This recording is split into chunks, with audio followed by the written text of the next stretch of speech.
When you're shopping for a used car, is a low number on the odometer always a good sign?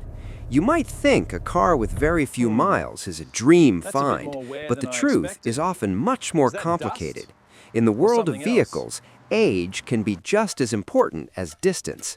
Most cars are designed to be driven consistently, and when they sit unused for years, they suffer from what experts call disuse syndrome. Without regular fluid circulation, rubber seals dry out, gaskets become brittle, and moisture builds up in places it shouldn't. Research shows that vehicles driven less than 5,000 miles per year actually face a higher risk of sudden, expensive leaks compared to those driven at a normal rate.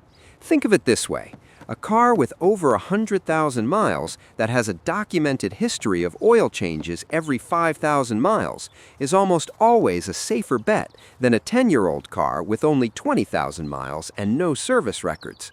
High-mileage cars have often already passed their steepest depreciation curves, meaning you save a massive amount of money up front. Plus, highway miles are much softer on an engine than city driving.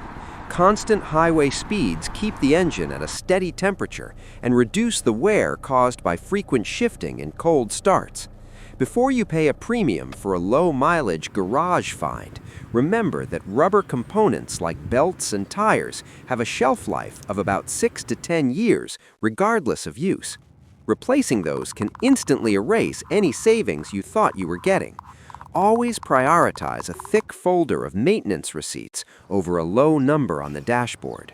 A well-loved, high-mileage vehicle with verified care is often the smartest